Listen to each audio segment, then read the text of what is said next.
میرا غفلت میں ڈوبا دل بدل دے، خدایا فضل فرما دل بدل دے، بدل دے۔ ایک سنت اور ایک فرق سمجھ لیں، ایک سنت اور ایک حدیث اور سنت میں کیا فرق ہے؟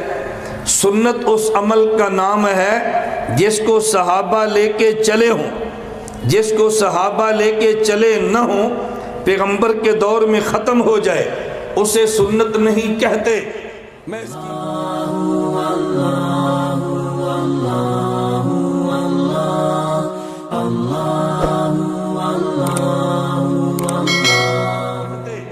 میں اس کی کئی مثالیں ہیں، ایک مثال دیتا ہوں۔ رسول اللہ صلی اللہ علیہ وسلم مکہ سے مدینہ آئے تو اللہ کے نبی نے نمازیں 16 ماہ تک بیت المقدس کی طرف منہ کر کے پڑھی ہے۔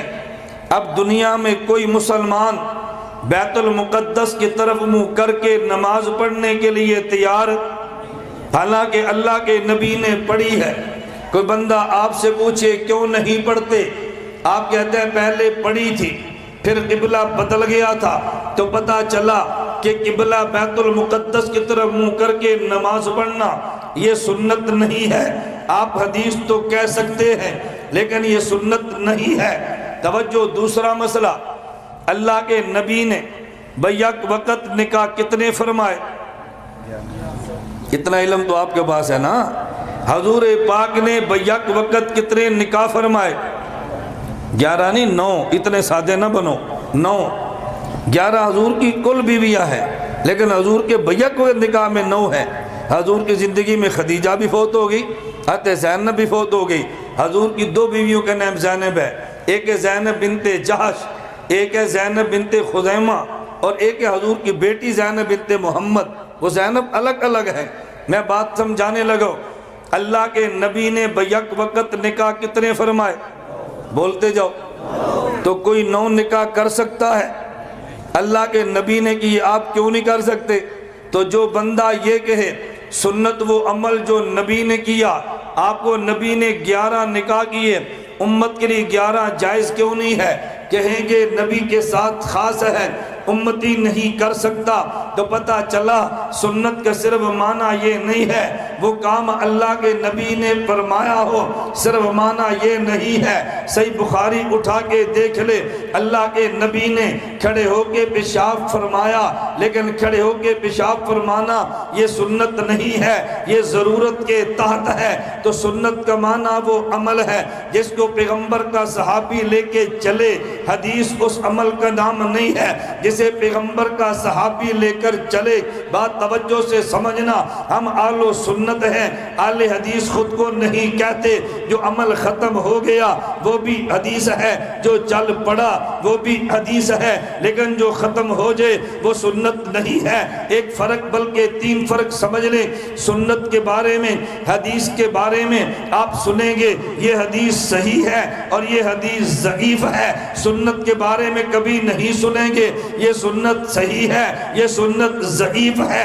حدیث کبھی ضعیف بھی ہوتی ہے، سنت ہمیشہ صحیح ہی ہوتی ہے۔ حدیث کے بارے میں سنیں گے آپ یہ سنیں گے کہ یہ حدیث، توجہ رکھنا، یہ حدیث ناسخ ہے، یہ منسوخ ہے، یہ پہلے دور کی ہے، یہ بعد کے دور کی ہے۔ سنت کے بارے میں کبھی نہیں سنیں گے یہ سنت منسوخ ہے، یہ سنت ناسخ ہے، کیونکہ سنت منسوخ کبھی نہیں ہوتی۔ آپ حدیث کے بارے میں سنیں گے اس مسئلے پر 2 حدیثیں ہیں لیکن سنت پہ نہیں سنیں گے، اس مسئلے پہ 2 سنتیں ہیں، سنت ہمیشہ ایک ہوتی ہے۔ پتہ یہ چلا حدیث کبھی منسوخ بھی ہوتی ہے، سنت منسوخ نہیں ہوتی، حدیث ضعیف بھی ہوتی ہے، سنت کبھی ضعیف نہیں ہوتی۔ ایک مسئلے پہ 2 حدیثیں ہوتی ہے، ایک مسئلے پہ 2 سنتیں نہیں ہوتی، اس لیے ہم خود کو آل حدیث نہیں آل و سنت کہتے ہیں۔ کیا کہتے ہیں؟ آل و سنت یا آل حدیث؟ میں وہ چیلنج نہیں کرتا جو مناظرین کرتے ہیں، میں ویسے کہتا ہوں یہ ہمارا اعلان ہے، پوری دنیا میں کوئی حدیث پیش کر دی جائے جس میں پیغمبر نے فرمایا ہو میری احادیث پہ عمل کرو، میں حدیثیں پڑھتا ہوں جس میں پیغمبر نے فرمایا میری سنت پہ عمل کرو۔ نکاح سنت یا حدیث؟ بتاؤ ولیمہ سنت یا حدیث؟ کبھی آپ نے شادی کارڈ پہ لکھا ہو کہ حدیث ولیمہ ہوگا تشریف لائیں، کہتے ہیں مسنون ولیمہ ہوگا۔ کبھی آپ نے سنا ہو بھی نکاح حدیث ہے، کیا کہتے ہیں نکاح سنت ہے۔ ایسے ہی ہے نا، جب آپ سونے لگے یہ دعا پڑھنا حدیث ہے، نکاح کرنے لگے دعا پڑھنا حدیث ہے، کھانا کھانے لگے یہ دعا پڑھنا حدیث ہے، یہ کہتے ہیں۔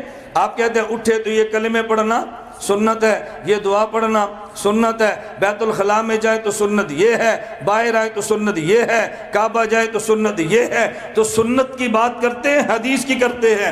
چونکہ بات سنت کی کرتے ہیں، ہم نے نام آل سنت رکھا ہے۔ بلکہ میں اس سے بڑھ کے بات کہتا ہوں، خدا کی قسم اٹھا کے کہتا ہوں، آل سنت نام ہم نے خود نہیں رکھا، آل سنت ہمارا نام پیغمبر نے خود رکھا ہے۔ قرآن کی آیت اتری ہے، یوم تبیض وجوہ، قیامت کے دن بعد لوگ ہوں گے جن کے چہرے سفید ہوں گے۔ اصحاب پیغمبر نے پوچھا حضور سفید چہروں والے کون ہیں؟ فرمایا ہم اہل سنت والجماعہ۔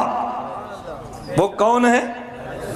کوئی حدیث پیش کر دے، اللہ کے نبی نے فرمایا ہم اہل الحدیث، یہ اہل سنت والجماعت ہیں۔ بات توجہ سے سمجھنا، میں نے کہا سنت میں ہماری نسبت پیغمبر کی طرف ہے۔ آل سنت کیوں ہیں؟ ہم نبی کے ان اعمال کی بات کرتے ہیں جن اعمال کو لے کے صحابہ دنیا میں چلے ہیں۔ ہمارا نام آل سنت، یہ نسبت پیغمبر کی طرف ہے۔ سنت نام دین کامل کا ہے، دین کامل خدا سے لے کے ہمارے نبی نے امت کو دیا ہے، کوئی جگہ چھوڑی نہیں ہے جو امت کو نہ دی ہو۔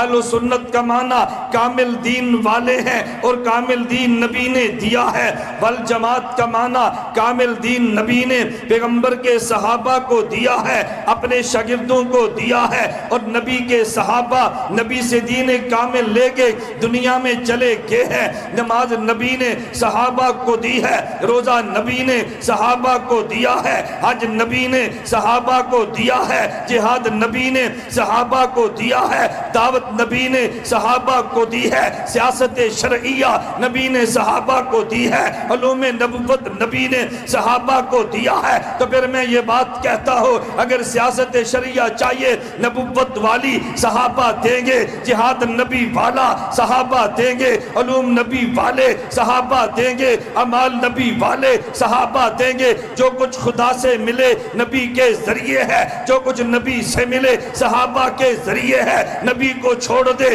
خدا نہیں ملتا، صحابی کو چھوڑ دے مصطفیٰ نہیں ملتا۔ خدا تک جانا ہے براستہ نبی ہے، نبی تک جانا ہے براستہ صحابہ ہے۔ آل سنت کا معنی دین کامل کو مانتے ہیں جو نبی نے دیا ہے۔ والجماعت کا معنی صحابہ کو مانتے ہیں جنہوں نے پیغمبر کے دین کو دنیا میں پھیلایا ہے۔ توجہ، نبی کے دین کو دنیا میں پھیلایا ہے، نبی کے دین کو دنیا میں کونے کونے تک پہنچایا ہے۔